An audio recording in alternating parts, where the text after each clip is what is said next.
Pastor Kevin Dieckilman, what's the name of your organization? One Heart for Israel.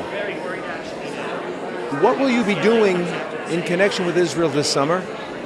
We've been putting together tours for Israel, and working together on school programs so we can combat the false misinformation on school campuses, both high school and college campuses, across the country in both Christian campuses and secular campuses. Any trips or missions this summer? Actually, yes, we just postponed a trip. It's supposed to leave next week. And I couldn't convince the people enough to say it's safe in Israel, we can still go, but we did postpone it because of all the things that are going on. But we just postponed it and are rescheduling it. What impact do you feel that the over-reporting of the Gaza Hamas casualties have had on people's attitudes both towards traveling and towards Israel in general? One thing I think is important is the dialogue is changing. The last times we've talked about this, it was always the Palestinians against Israel. Now we're speaking about Hamas, which is more truth than we've ever had before, supporting Israel's side of this whole argument. It is Hamas that is driving this.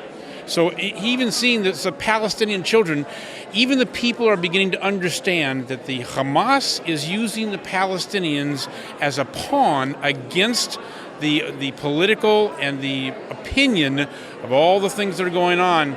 And I think the people are beginning to get a little bit smarter about what's going on. So the result of this, of the terror and the unfortunate loss of life, is now beginning to understand that this is Hamas that is doing this, behind this. How accurately and fair and objectively do you think the mainstream media is reporting this situation? Wow.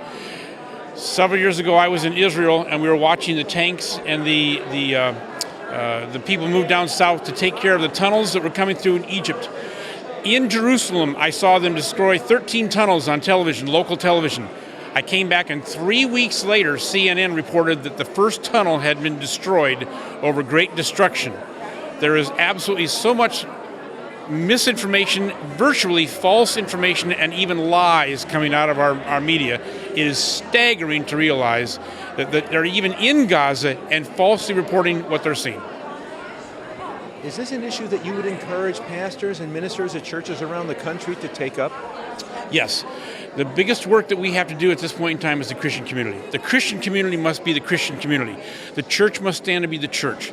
God has called us to be supportive of the God of Abraham, Isaac, and Jacob, and the land and the people that he has committed to bless all nations through them for all generations. My clock says we're still in all generations. How about the Presbyterians? Sorry? How about the Presbyterian Church? I'm actually on a speaking tour right now with Presbyterian churches. And the Presbyterian churches are in a mess right now because there's so many people of different opinions in the Presbyterian church that are not siding with the Presbyterian laity. There's great diversity in this, and there are a lot of Presbyterians that do support Israel in spite of what the denominational headquarters says.